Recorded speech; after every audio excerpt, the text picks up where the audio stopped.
NBC News in depth tonight here in Africa. As we mentioned at the top of the broadcast, our day got started in Nigeria, a nation that makes up 1/5 the population of the entire continent of Africa. From there, it was here to Mali. All of it part of a tour organized by the Irish rock star Bono. It's looking into measures that have been funded to combat poverty and HIV, areas where he has raised money and awareness.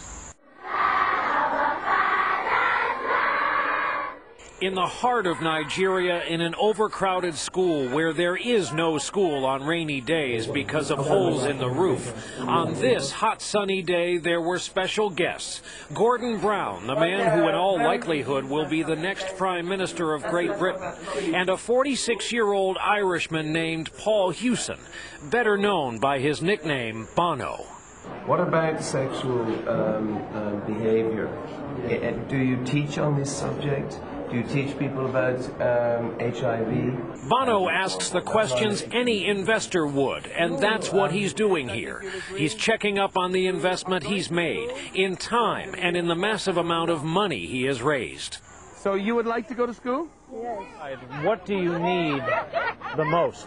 A teacher at the school told me they need classrooms the most. They have just 9 rooms for 700 students ages 5 to 16. As Bono sees it, the message being taught here is also important. They love America in there. They love the United Kingdom. They love Irish people. They love democracy. They have school classes about democracy. Not far from here, there are madrasas where they're teaching people, teaching kids like that age to hate us.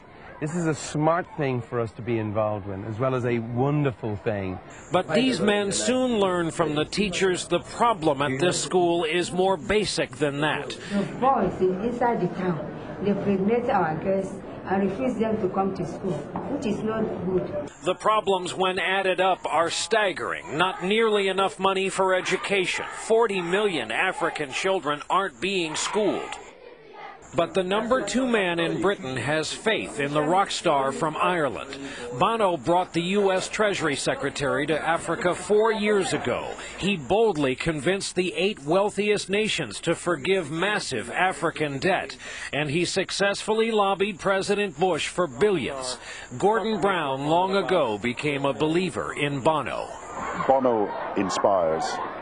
He changes people's opinions about what's possible. I think he has had a huge impact on public opinion right across the world. He doesn't actually seek the glare of publicity for so much that he does. He'll spend hours talking to people all over the world, but he wants to see everybody have the same chance that he's had. Bono isn't known here. My name is Bono, I'm a rock star. As he puts it, not a lot of sub-Saharan radio stations play U2's music. They know him instead for what he has delivered. And on 3 hours sleep, it's onto the plane and off to Mali, a mostly desert nation with crushing poverty and few modern conveniences.